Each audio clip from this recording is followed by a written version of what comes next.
Salutare, sunt Dana Boabeș și asculți Mind Architect, un podcast susținut de OTP Bank.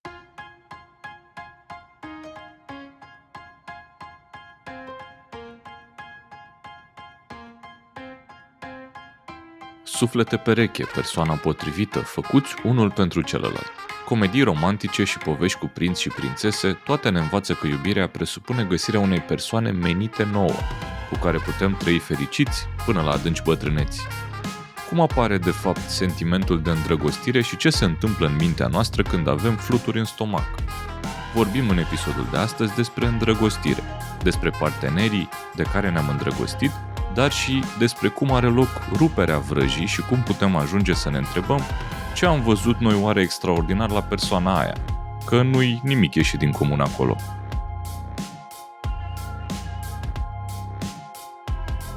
Și pentru că suntem într-o lună dedicată îndrăgostirii și iubirii, astăzi o să vorbim exact despre asta. Paul, ce se întâmplă în mintea noastră când ne îndrăgostim? Cri. Asta se întâmplă. Dragilor, eu de-abia așteptam tema asta, așteptam mult să prindem un episod în jurul datei astea cu 14 februarie, 24 februarie, de un an. Așteptăm episodul ăsta, că anul trecut ne-a venit ideea prea târziu. Ce se întâmplă în mintea noastră când ne îndrăgostim? Aici aș aduce rapid în discuție două procese mentale. Unu este formarea tiparului nostru de atractivitate, unde Freud a avut o intuiție, cum că părintele de sex opus, cel puțin, într-o vreme era vorba despre părintele de sex opus strict, contează disproporționat de greu, pentru că în primii ani din viață noi avem înclinația ca din interacțiunea cu figura de atașament centrală de sex opus, cel puțin în cazul oamenilor heterosexuali, să învățăm un tipar inconștient. Și tiparul ăsta e în registru felului în care funcționează elefantul, adică nu e cu detalii, e cu scheme brute. O să dau un exemplu imediat, dar unul la mână. E cu scheme brute, se învață inconștient prin repetiție și asociere, cum învață elefantul. Și tiparul nostru de atractivitate, format în copilăria asta timpurie, ulterior ne predispune, când întâlnim oameni care ne aduc aminte inconștient de tiparul ăsta, să simțim atracție față de ei. Și dau o speță personală. În momentul în care am fost mic, am petrecut mult timp cu mama. Am avut noroc că de la 6 luni încolo mama a fost cât de cât prezentă. Și în perioada respectivă am fost expus la energia asta iubitoare, caldă. Pentru cei care ne sunteți deja prieteni, dragilor, știți că mama e bază harmonizer, percepe lumea în emoții, energia asta caldă, blândă, vulnerabilă, sensibilă, iubitoare, contact fizic. În egală măsură, am învățat și impredictibilitate în relația cu mama, pentru că avea momente când se înfuria, fără ca eu neapărat să pot să anticipez sau să înțeleg de unde vin. Așa că în tiparul meu de atractivitate, așa cum am ajuns să-l descoper în viața adultă, s-au întipărit trăsăturile astea. O femeie empatică, vulnerabilă, iubitoare, care oferă afecțiune verbală și fizică, dar care are cumva momente de impredictibilitate, de nemulțumire pe care eu nu le pot ușor înțelege și care, într-un fel sau altul, am descoperit ulterior, are și nevoie de mine. Are nevoie de atenția mea, de contribuția mea, cum în relația cu mama era despre task-uri în casă, despre note, deci vedeți cum de la o chestie școlară sau funcțională în casă poți să înveți un tipar foarte brut, simplu, inconștient despre ce așteaptă partenerul de la tine. Și asta e prima componentă, tiparul de atractivitate, care practic e o schemă din memoria implicită, care funcționează din ultimul trimestru de sarcină. Aveți Brain Food în ecosistemul premium din mindarchitect.ro sau episodul din sezonul 1 despre memorie. Și mai e un lucru care participă, procesul de proiecție. Proiecția e discutată de Anil Seth, neurocercetătorul britanic, care vorbește cum că în momentul în care creierul nostru construiește modelul despre realitate, folosește în egală măsură informație senzorială care vine din mediu, adică la îndrăgosteală. Ce văd la potențiala parteneră, ce aud de la ea, simț tactil, dacă ne strângem în brațe sau îi ating pielea sau o pup, și sunet, miros și combina asta cu ce e deja în baza de date, adică cu tiparul de atractivitate de care am vorbit mai devreme, cu schemele din memoria implicită. Și peste cineva care cât de cât îmi aduce aminte de tiparul meu de atractivitate, eu o să proiectez, o să suprapun ce vine din memoria mea, din trecut. Cu alte cuvinte. Deci eu când văd o femeie care fizic îmi inspiră sentimentul ăsta de feminitate, delicatețe, vulnerabilitate, finețe, din fizionomie, poate e mai delicată, părul lung, nu știu, în cazul meu inclusiv a purta ochelari mă duce în spațiul ăsta de vulnerabilitate sau de nevoie de ajutor, de protecție din partea mea, cele două procese mentale, pe de o parte tiparul de atractivitate stocat acolo în memorie implicită, asocierile familiare elefantului meu cu care eu știu să mă descurc, și pe de altă parte procesul de proiecție, faptul că noi avem rețele corticale specializate în a aduce din trecut în prezent, în reprezentare internă, mixul între astea două mă face să simt sentimentul de îndrăgosteală sau de infatuare, inclusiv pot să am sentimentul ăsta la prima vedere. Dacă văd pe cineva în online sau în offline care mi-aduce foarte puternic aminte inconștient de tipar și peste care pot proiecta tiparul, cu cât e mai aproape de tipar, cu atât pot să proiectez mai tare, apare sentimentul ăsta că, parcă te știu de o viață, parcă, mamă, exact omul pe care l-așteptam și, într-un fel, eu nu mint când zic asta, că eu chiar te știu de o viață, că locuiești în capul meu de când aveam 2 ani. Deci, ăsta e procesul mental. Asta se întâmplă în momentul în care simțim infatuare sau îndrăgosteală. Deci, dragoste la prima vedere, discutabil, dar îndrăgostire la prima vedere, avem cum. Și cuvintele contează. Iată ce nuanță frumoasă. Uite, Paul, am și eu un exemplu aici, legat de tiparul meu de atracție.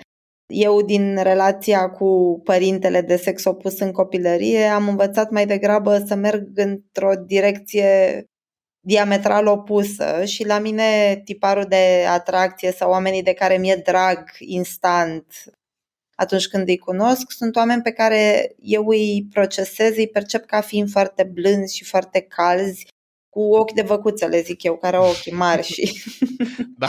preferabil. Și la mine de căprioară, în partea cealaltă, deci...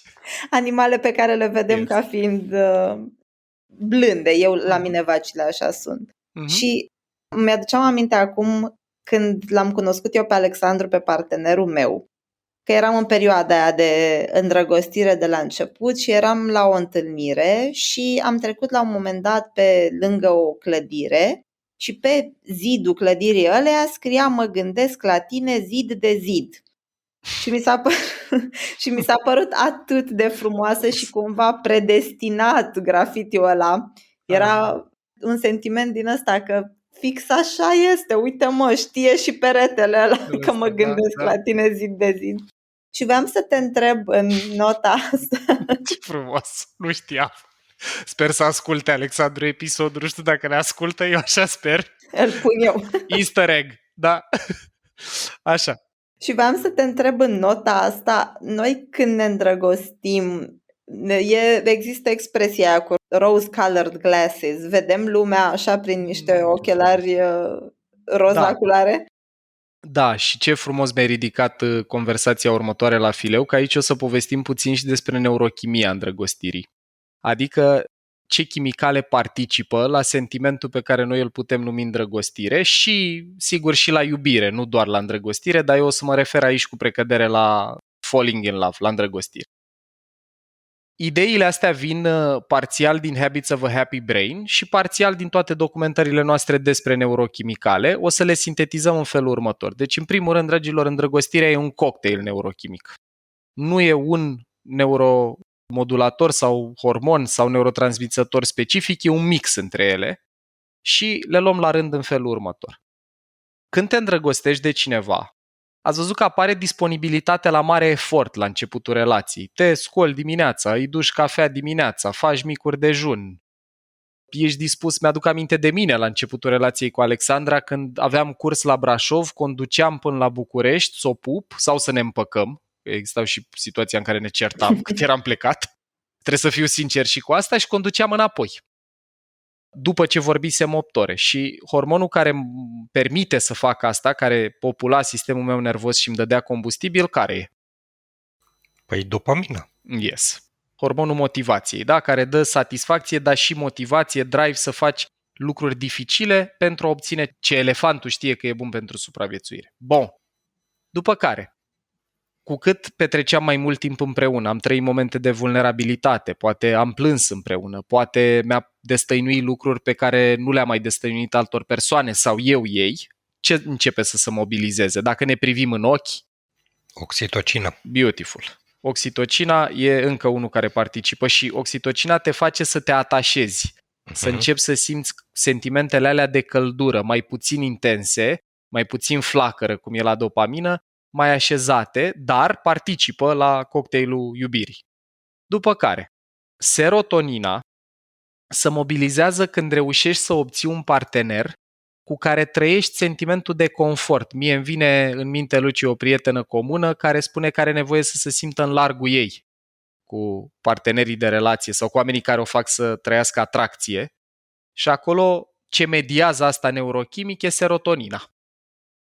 Și dacă avem și activitate fizică unul cu celălalt, vorbim aici despre mișcare, plimbări, alergat, sex sau râs, asta mobilizează endorfine. Și la începutul relației ne și mișcăm mai mult și activitatea sexuală pe medie e mai ridicată decât ulterior, plus râdem mai mult împreună. Apar momente când facem haz de necaz, apare energia asta.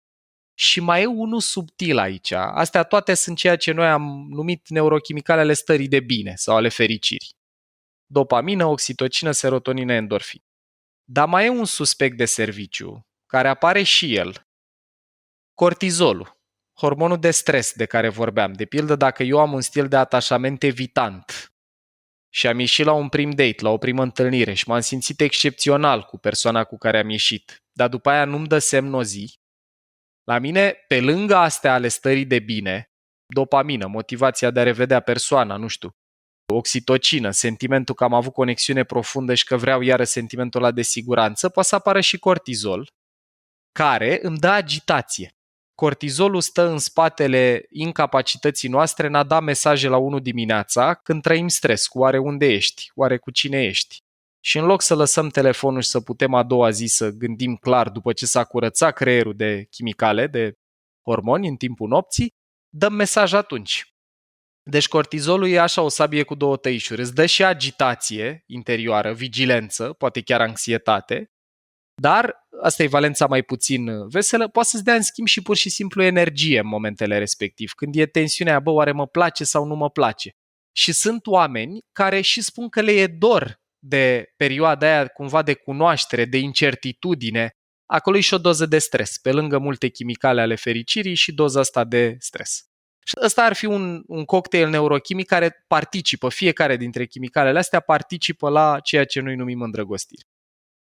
Super, mulțumim tare, Paul. Mai am o întrebare pentru tine. Tot la zicale mă întorc. E vorba aia că dragostea durează 3 ani. E așa sau nu e așa? Depinde așa. Un pic, dar are fundament asta. E foarte interesant. Hai să vorbim și despre dezîndrăgostire. În procesul de dezîndrăgostire, sau în engleză disenchantment, cumva, e momentul în care scap de sub farmec. Ăsta e un fenomen care se întâmplă în felul următor. Are cumva 2 resorturi psihologice, unul chiar e neuroștiințific.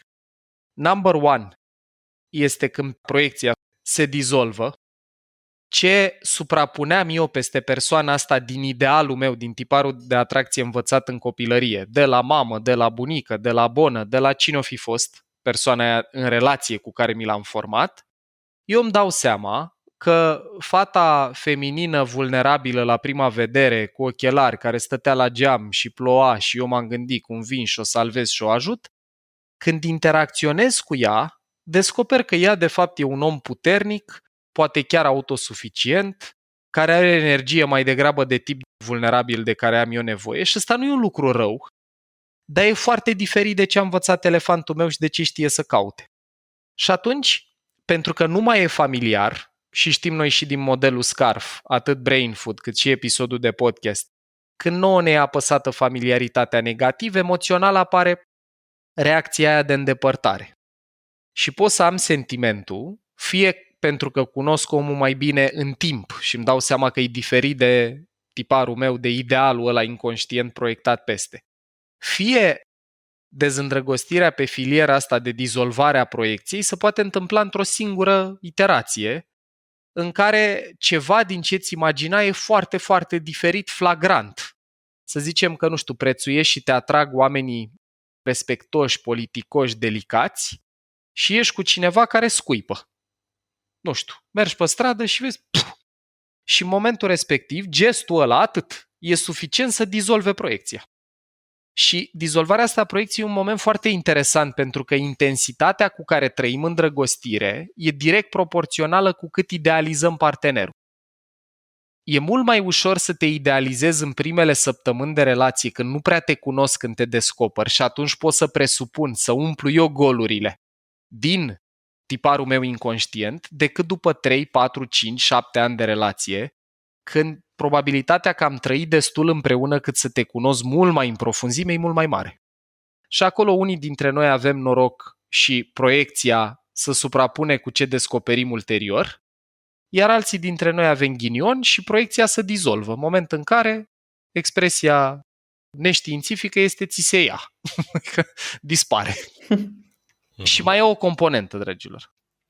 Pe lângă dizolvarea asta a proiecției, mai poate să apară adaptarea hedonică, despre care, dacă vreți, aveți un mind snack în mindarchitect.ro, e un produs pe larg doar despre asta. Adaptarea hedonică e un proces prin care, în esență, creierul nostru percepe subiectiv din ce în ce mai puțină satisfacție sau plăcere cu fiecare unitate consumată din ceva ce ne place. E motivul pentru care porțiile la restaurantele de fine dining sunt mici, pentru că de la un punct încolo nu mai resimți plăcere, ci îți umpli stomacul.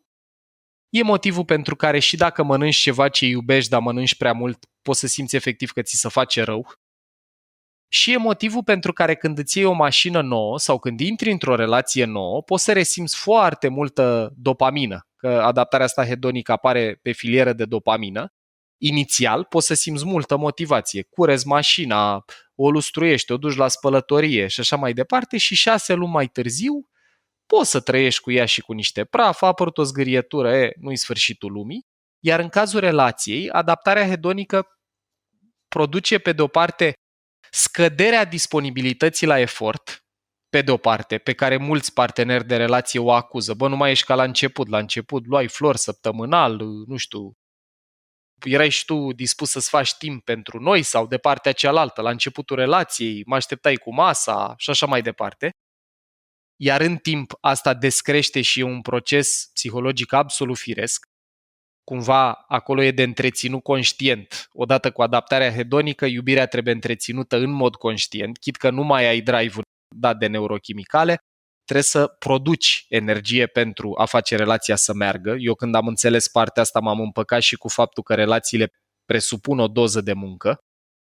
Și mai are o componentă, adaptarea hedonică. Asta mie mi se pare foarte toxică și eu depun efort activ personal de când m-am prins de ea să o contracarez. Și anume că ne cam obișnuim cu trăsăturile deosebite ale partenerului, alea care ne plăceau, și începem să vedem cu precădere ce lipsește. Avem și negativity bias-ul către negativitate de care am vorbit noi încă din episodul 2, sezonul 1. Și asta te predispune pe măsură ce nivelul de satisfacție din ce e bun la partener scade, să începi să resimți din ce în ce mai multă frustrare pentru ce îi lipsește. Să ridice mâna cine a trăit asta măcar într-o relație. Mulțumesc. Știu că ați ridicat-o, toți trei. Deci cam astea două, dragilor, ar fi. Odată dizolvarea proiecției și pe de altă parte adaptarea hedonică. Sunt două dintre resorturile noastre interioare care poate să ducă rapid la dezîndrăgostire. Paul, uite, deci apariția îndrăgostirii și după aceea dezîndrăgostire. Eu nu vreau să se înțeleagă, sau cel puțin cum o percep eu, că se termină totul aici. Și întrebarea mea duce în sensul, se poate transforma în iubire? Și aici chiar vreau să zic că noi am mai avut conversația asta, vorbeam și ai zis și tu acum înainte de tiparele de atractivitate, de un pic de chimie.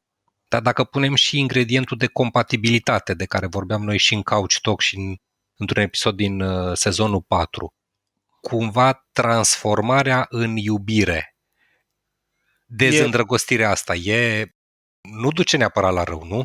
Nu, și e un proces pentru care cei care depășim momentul de îndrăgostire și credem în relații pe termen lung cu același partener, e în program momentul ăsta, pentru că de la un punct încolo, în virtutea proceselor numite anterior, o să scadă sentimentul ăla extrem de fierbinte, de intens, și el se poate transforma în ceva mai așezat, adică poate să rămână în continuare oxitocina acolo, poate să rămână niște momente de intensitate dopaminergică, poate să rămână endorfine, dar în timp e absolut firesc, mai ales dacă nu luăm pauze de la relație, adică momente de timp doar pentru noi, nu știu, hobby-uri pe care să le exersăm singuri, grupuri de prieteni pe care nu le sacrificăm odată ce intrăm în relație. Dacă ai momentele astea, mai poți să preîntâmpini adaptarea hedonică, că iau pauză de la consumul recurent a interacțiunii cu omul de care mi-e drag. Dar într-o relație de 10 ani, de 20 de ani, de 30 de ani, probabilitatea să ai la fel de multă dopamină din interacțiune cu partenerul cum aveai în primul an, la nivel neurochimic, e mai degrabă mică. Și atunci, Dorin, e firească tranziția asta în timp de la sentimentul fierbinte de îndrăgostire la iubire, care poate să fie caldă, poate să fie călâie, poate să fie cu momente de fierbințeală, poate să aibă și momente când e un picuț mai rece, dar dispare intensitatea pe care o simțim la început și iată, sunt mulți oameni care și spun, bă, mi-e dor de sentimentul ăla. No problem, e important să știm că el e prezent acolo, dar e și la fel de firesc și nu-i nimic în neregulă dacă se transformă. Bun, și dacă pe lângă toate astea, la un moment dat în relație apare și un copil. Da, uite, aici cred că e cel mai bine o las pe Dana să văd, poate ne povestește ea ce a trăit La când a persoana apărut întâi, copilul. despre copil. Da, mulțumesc, Dorin. Chiar vroiam să aduc și o perspectivă diferită în discuție. Uite, eu împreună cu Dorin avem o relație de căsnicie de 28 de ani și Dani, fiul nostru, are deja 23 de ani.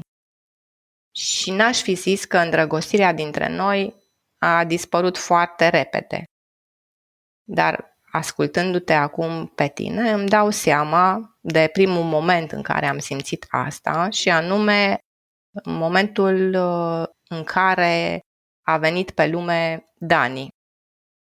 A fost o perioadă în care la mine s-au schimbat cu totul prioritățile, deci copilul a devenit persoana absolut cea mai importantă din viața mea și cumva relația mea cu Dorin a trecut pe plan secundar și cred că iubirea sau afecțiunea către partenerul meu era printre ultimele mele priorități în perioada aceea.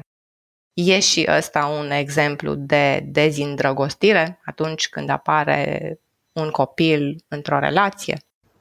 Dana, e frumos că tu aduci în discuție o temă care e foarte destrăită de părinți împreună, și anume momentul ăsta în care apare copilul și se produce o modificare în cum prioritizezi afecțiunea. Specific legat de îndrăgostire, eu aș spune că cel mai probabil după 10 ani sau când a venit Dani în viața voastră de când erați împreună, voi trăiați mai degrabă iubire decât îndrăgostire.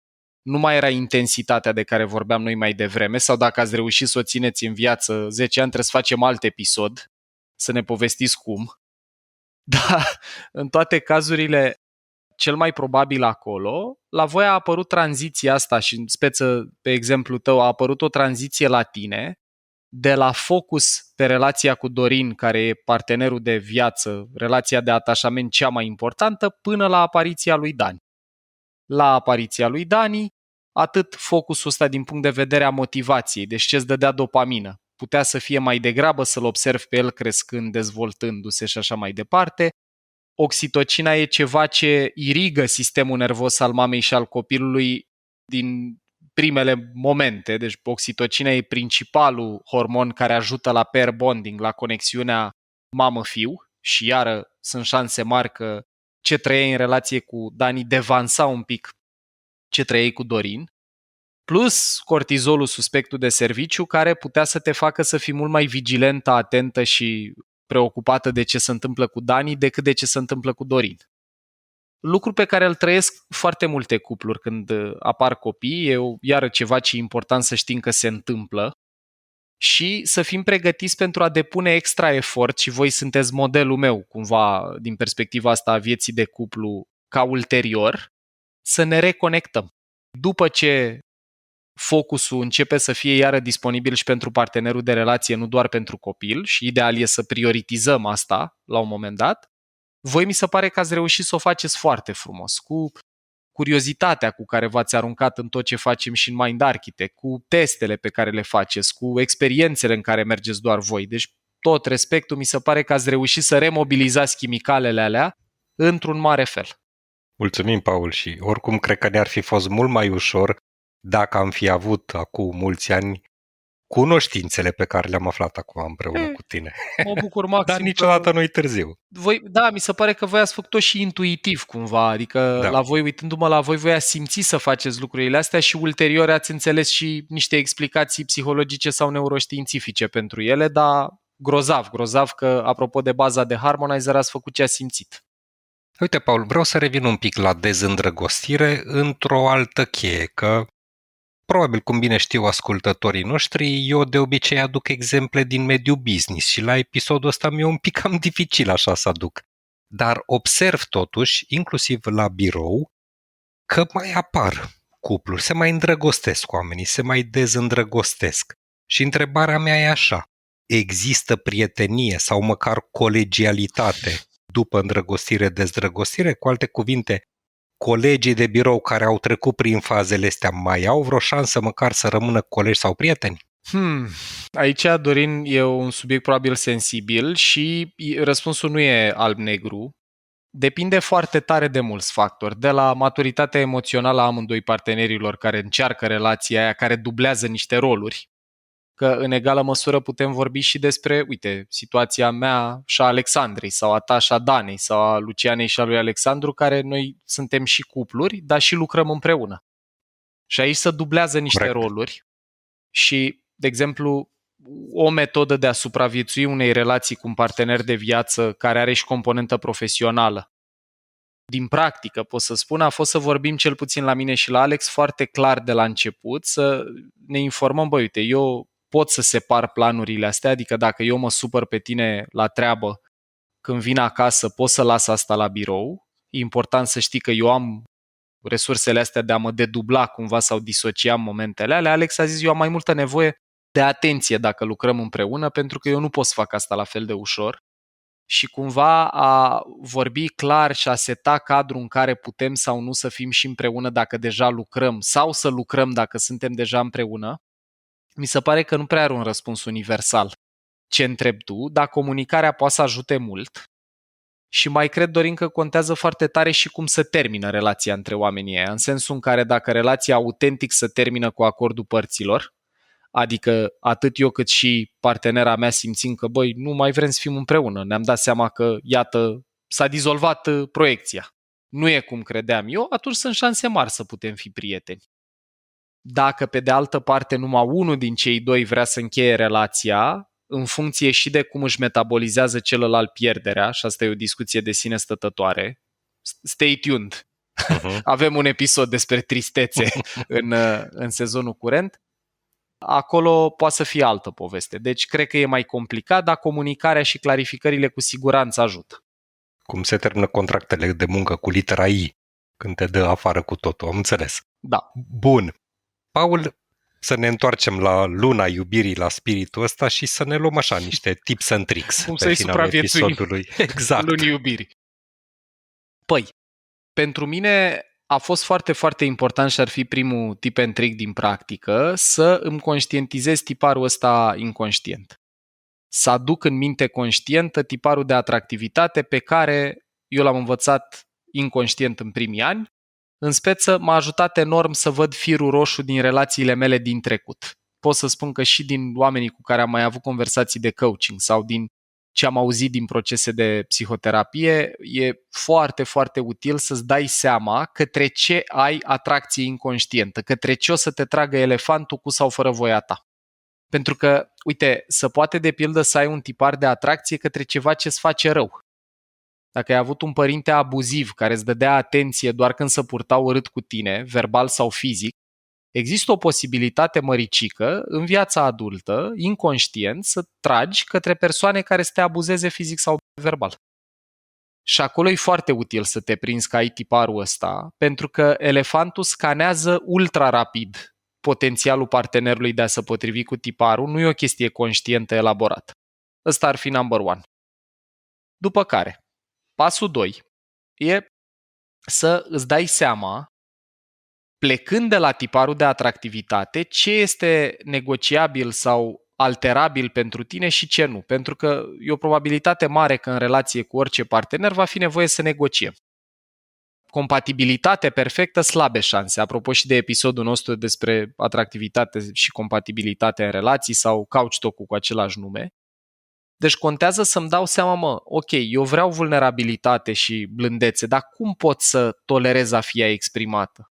Sau ce poate să lipsească din asta pentru mine? Că mi-e clar că nu pot fără, dar pot, de exemplu, să simt vulnerabilitate în faptul că e un om care cere ajutorul sau trebuie să mi se pară plăpândă fizic. Și iar ajută tare de tot să clarificăm asta, pentru că în momentul în care intrăm în relații noi, dacă știm tiparul și știm ce putem negocia dacă ne place omul și ce nu, e mult mai ușor triajul. Adică nu trebuie să stai 3-4 ani și să speri că ori ălălalt se va schimba, ori tu o să te schimbi și o să putem fi împreună. Numărul 3, potențial foarte util, dar aici s-ar putea să supărăm niște oameni, este să nu construim relații bazate exclusiv pe ce simțim. Și argumentația aici e că simțitul e foarte util și fără sentiment, fără afect, fără o doză de îndrăgostire, de infatuare, fără o doză de suprapunere cu tiparul inconștient, eu cred că e greu să reziste relația, s-ar putea ca focul să se stingă înainte să se aprindă, să fie scânteie fără aprindere. Dar dacă merg exclusiv pe mâna tiparului inconștient, deci merg doar pe baza a ce simt, e posibil, mai ales dacă am un tipar potențial toxic, să mă trezesc mereu în aceleași relații care îmi fac rău, toți prietenii îmi spun că îmi fac rău, terapeutul îmi spune că îmi fac ce rău sau mă ajută să conștientizez, mai bine zis, și eu tot acolo trag. Deci, cred că legitimizarea asta a ideii că atât chimia sau atractivitatea, cât și compatibilitatea contează, să nu mai credem că dacă nu e doar pe simțire, nu e alesul sau aleasa, cred că poate să facă foarte, foarte mult bine. Și nu în ultimul rând, dragilor, ca să fie treaba mai complicată decât e deja, amintim chiar din episodul nostru, cred că 3 din sezonul 1, când vorbeam despre trepiedul vieții din perspectiva lui Daniel Siegel, neurocercetătorul care a scris Mindsight și Neurobiology of We, că mintea noastră e în continuă schimbare și implicit se modifică în funcție de relațiile pe care le dezvoltăm pe parcursul timpului. Și atunci, concret, ce te atrage la 20 de ani, după ce mai trăiești experiențe emoționale, apar procese de transformare, s-ar putea să nu te mai atragă același tipar la 30. Sau dacă te atrage în continuare același tipar, să fie nuanțat diferit. Adică, uite, vă dau o speță personală. Dacă m-ați fi întrebat între 20 și 30, mai ales la începutul celei de-a doua decade, când aveam 22, 23, 24, zona asta, ce contează la parteneră pentru mine, nu cred că aș fi listat între lucrurile care ajută și care mă țin acolo, mă țin cu motivația pentru relație sus, să avem pasiuni comune. După relația cu Alexandra, deci deja aproape 8 ani, pot să spun că nu-mi imaginez o relație cu cineva cu care n-aș avea pasiuni comune, pentru că îmi dau seama câtă plăcere și cât interes față de parteneră pot să-mi iau din discuții cum sunt cele pe care noi le purtăm în podcast, pe care eu cu Alex le purtăm în fiecare seară acasă, pe balcon. Deci, inclusiv elementele care ne atrag, în timp poate să sufere modificări și e important să fim conștienți și prezenți să le observăm. Cu acestea fiind spuse, sperăm că v-a plăcut micul nostru kit de a supraviețui lunii februarie din perspectivă romantică și de ce nu doar lunii februarie. Vorba ta, Dorin, cred că informația asta e foarte folositoare și mai ales dacă ne ascultă tineri, dacă ne ascultă elevi de liceu sau gimnaziu, dragilor, maxim mi-ar fi plăcut să știu lucrurile astea când nu puteam să dorm noaptea, întrebându-mă dacă Cătălina o să vrea să fie cu mine sau nu, sau de ce nu-mi răspunde Mădălina la scrisoare, că eu nu dădeam SMS-uri, eu scriam scrisori pe care le puneam în bancă. Așa că vă dorim o viață mai, lină, decât poate au fost unele dintre ale noastre în contextele în care trăiți îndrăgostiri.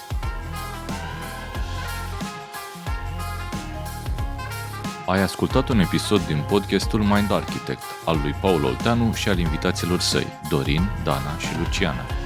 Dacă ți-a plăcut acest episod și îți dorești să afli mai multe, te invităm să descoperi pe mindarchitect.ro un ecosistem de învățare creat special pentru cei care vor să facă neuroștiința și psihologia parte din viața lor de zi cu zi. Conținutul Mind Architect nu este destinat și nici nu trebuie interpretat ca fiind utilizabil pentru a diagnostica, trata, atenua, vindeca, preveni sau un alt mod a fi utilizat pentru orice boală sau condiție medicală. Nici nu trebuie considerat substitut pentru consultație psihologică sau muncă terapeutică. Podcastul Mind Architect poate fi ascultat în continuare gratuit pe rețele de podcasting precum Spotify, Apple Podcasts, pe canalul de YouTube Mind Architect sau pe mindarchitect.ro. Și dacă ai în preajma ta alte persoane care crezi că ar avea de câștigat din genul acesta de cunoaștere, ne-am bucurat tare să le dai și lor un share.